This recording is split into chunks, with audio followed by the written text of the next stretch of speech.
Jesus, Jesus. The floodgates have opened for the Drizzler. Drake. I mean, I guess it's not enough that he made that rebuttal against Kendrick, but he didn't really speak on the allegations, I'm going to call them. He didn't really speak on that. And also he said some puzzling things in his response, like, if I was that, then, I would have been arrested a long time ago. There are a bunch of people with those allegations that have not been arrested. Especially since they're... Bro, it took us till now to catch Diddy. Do you know how many more out there that are of that caliber? Saying that you're too famous for that? You just told on yourself, bro. You just spoke for all these rich people that are possibly doing the same thing, but they're too rich to get caught. Even the ones that are not too rich to get caught. But they're doing the same things. Or of that area, of that caliber. That's where I noticed what he said right there. I was like, what do you mean by that? You're too rich to get caught or so. Now, it seemed like a minute ago, these videos were made speaking about this, but that never came into such a huge limelight until now. And the diss track he put out, The Heart Part 6, I think just really sparked those videos really come into the limelight now. Especially him saying stuff of like that. So, this particular video is called Drake's Disturbing History. It was made 9 months ago at the time of this recording. So like I said, these videos have been made some time ago. But because of what's been happening recently and the way he responded, he said, where are the receipts? Where are the receipts? The Drake thing. When did you first meet him? He was a fan of women's high school basketball. Can you imagine if there was a grown man where throughout his adulthood, well into his 20s and now... The Drake thing. When did you first meet him? He was a fan of women's high school basketball. Can you imagine if there was a grown man where throughout his adulthood, well into his 20s and now into his late 30s, he's consistently caught just being really interested in teen girls? You cannot text a 14-year-old girl, I miss you so much. We've seen so many examples of this behavior from them. If I said to you, I was texting a 14-year-old girl saying, I miss you so much, would you not think that's weird? What does he say? About boys, he helps me. Drake's rise to success is nothing short of impressive. With over 170 million records sold and 193 awards, 36-year-old Drake is ranked as the highest certified digital singles artist in the United States. From his radio-friendly hits to his nice guy... Now, for those of y'all saying, like, fake agenda or whatever be, y'all are no different from, like, fans of a particular singer that when he got caught up, put in jail, up until that point, they thought he was innocent, or they just didn't want him to go to jail just because they liked his music. Y'all are no different from him, from them. Think about that. It's rare to hear anything negative about the artist. However, over the past 14 years, a pattern has emerged, leading to some fans questioning... But I will say this, though. It is also kind of iffy, if this happened, that Kendrick also supported that singer as well. So I'm not going to dismiss that as well. So I also like to see about that. What's going on behind the scenes? The conversation started when footage from a 2010 Drake concert began circulating the internet. Footage where a 23-year-old Drake invites a girl from the crowd on stage, dances with her, smells her hair, massages her shoulders, puts his arms around her, and then starts to kiss her neck. He then says that he's going to get carried away before asking how old she is. How old are you?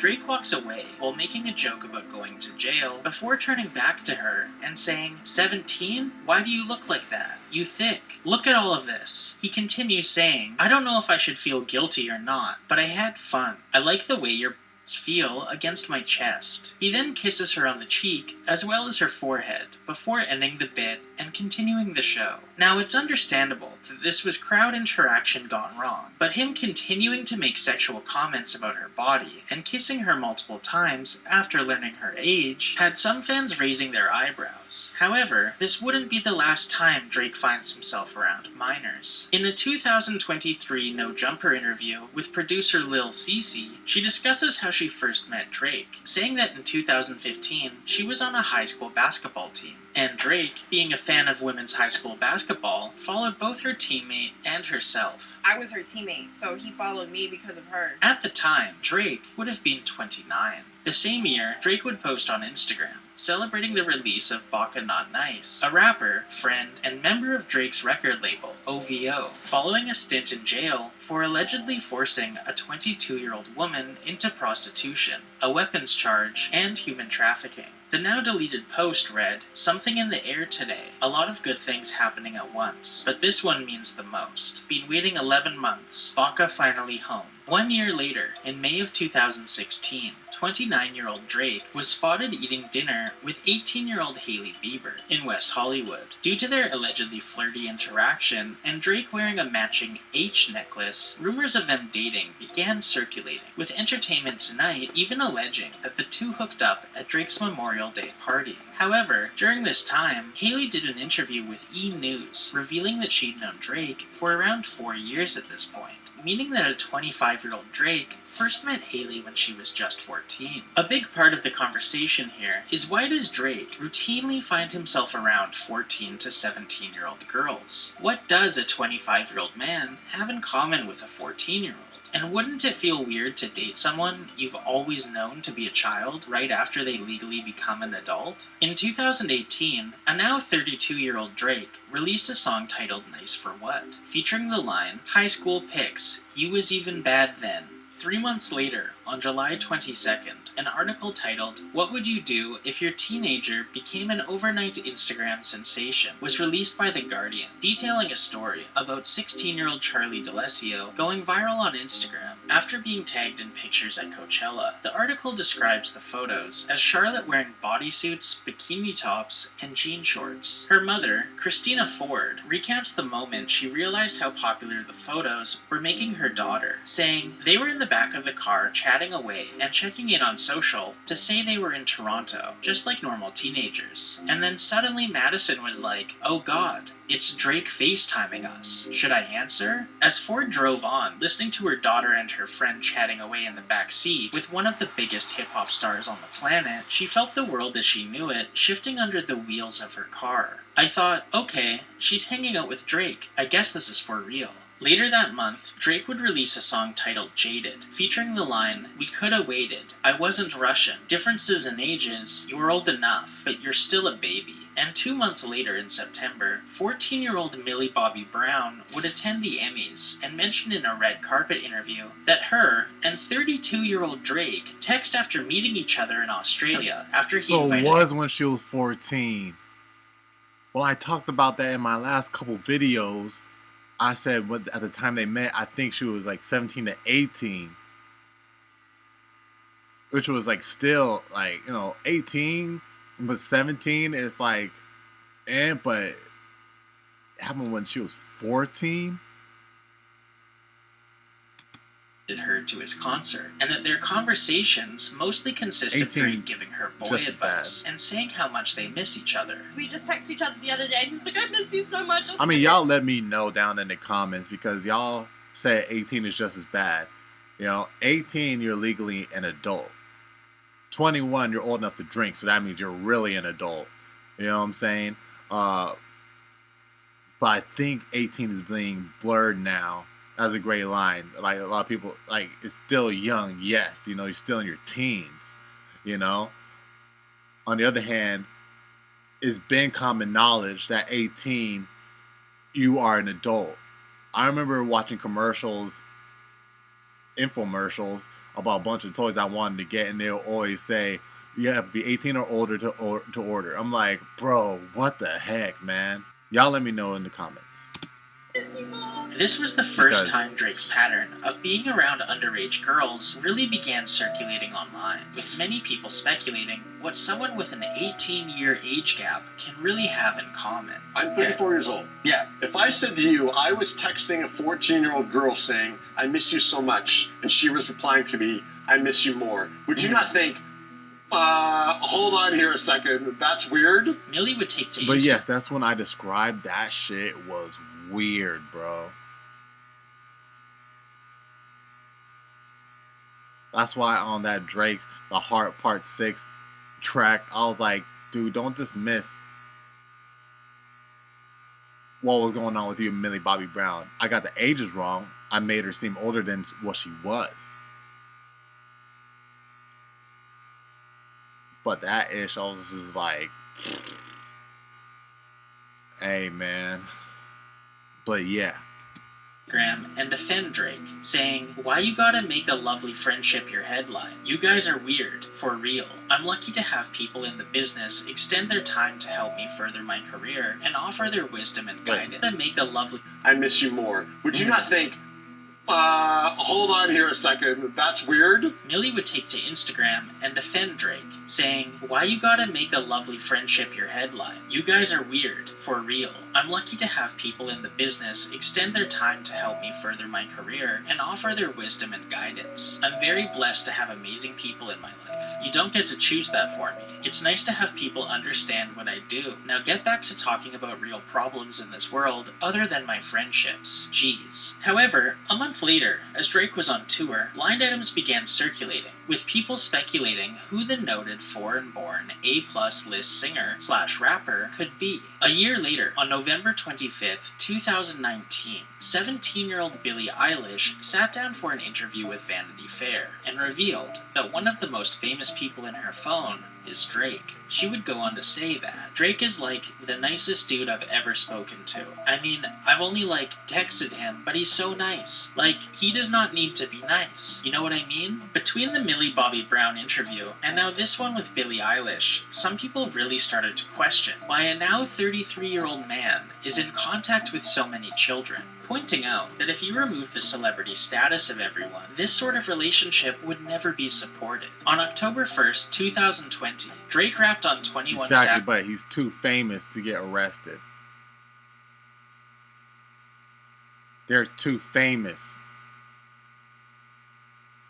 Savage's song, Mr. Right Now, saying the line, yeah, said she wanna fuck to some SZA. Wait, cause I used to date SZA. 2020. Drake rapped on 21 Savage's song, Mr. Right Now, saying the line, yeah, said she wanna fuck to some SZA. Wait, cause I used to date SZA back in 08. In 2008, Drake would have been 22, and SZA would have just been 17. In a tweet, SZA confirmed that they did date, but insisted that their dynamic didn't involve anything underage or creepy. However, the following September, 35-year-old Drake released an album titled Certified, insisted that their dynamic didn't involve anything underage or creepy. However, the following September, 35-year-old Drake released an album titled Certified Lover Boy, with a song titled Poppy's Home, featuring the line, Sierra Canyon parking lot looking like a Magic City parking lot.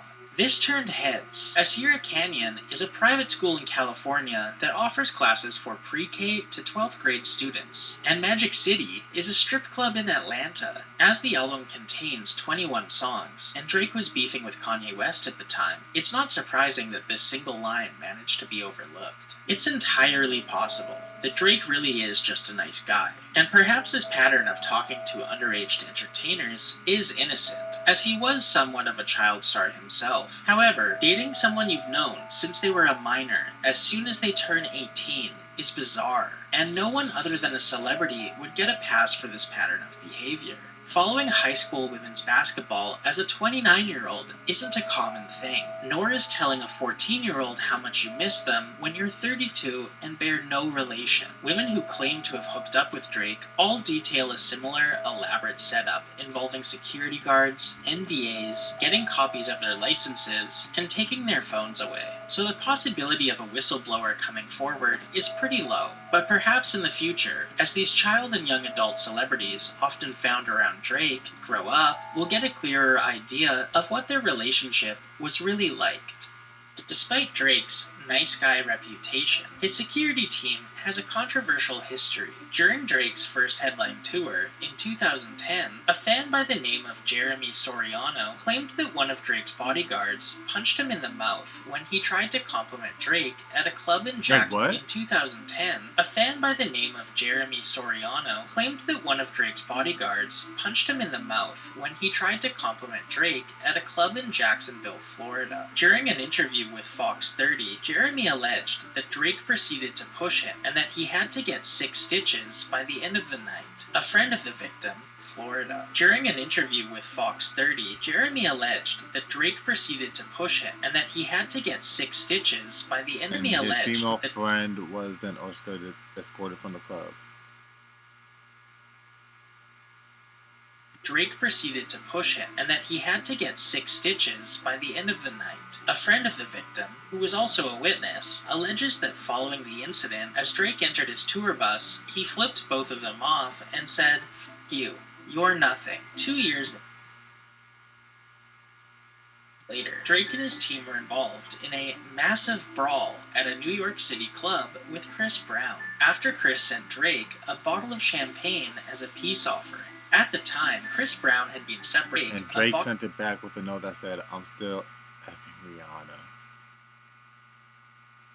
Bottle of champagne as a peace offering. At the time, Chris Brown had been separated from Rihanna for 3 years, and as Drake was hanging around her a lot, Chris figured the gesture would help clear the air. However, according to New York Daily News, after receiving the bottle of champagne, Drake returned it to Chris with a note reading, "I'm still Rihanna," leading to the two groups throwing bottles and glasses at each other. Afterwards, photos of staff members cleaning the glass off the floors emerged, and Drake's team released a statement insisting that Drake wasn't involved in the brawl at all. According to TMZ, in 2016, a server at the popular Hollywood nightclub Delilah claimed that he was punched in the face by one of Drake's bodyguards because he wouldn't get out of the bathroom so Drake could come in and use it in private. According to Insider.com, the server sued the restaurant, the rapper, and Cleveland Browns wide receiver Odell Beckham Jr. over the incident. The victim also alleges that Drake ordered the beating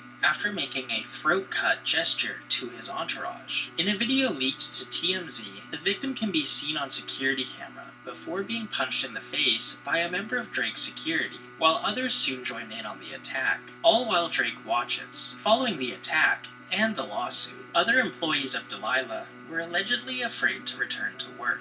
The next year, in 2017, Drake's security team would go viral after a dashcam recording showed them bullying a driver on a street in Toronto, forcing them to the side of the road so that Drake's entourage could bypass traffic.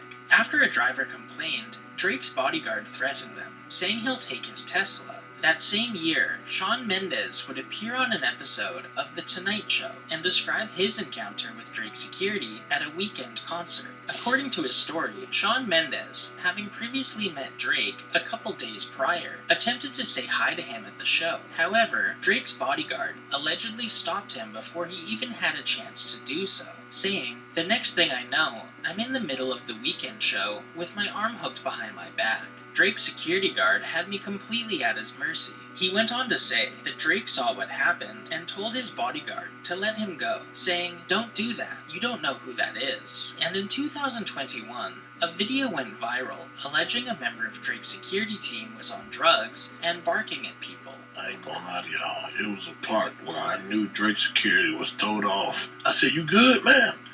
That nigga looked at me and said, "Row." After going over some of these less than stellar moments, it becomes easier to understand how Drake has managed to keep up his nice guy image over the past 14 years of his career, as it seems as though the musician surrounds himself with a large group of people to keep attention off of him by carrying out actions on his behalf. Yo, that is crazy too. But yeah. Hey man, y'all let me know your thoughts about this down in the comment section down below, bro. I didn't know there were more. And also, during that last half of the video, that's kind of... I mean, hey, bro. Let me know your thoughts about that as well, man. Boomer, you're watching Bali Star. Make sure to leave a like, just below the video if you enjoyed it. Subscribe if you're new. All that. Yeah, I'm going to catch you on the next one. 100. Ooh. Yeah.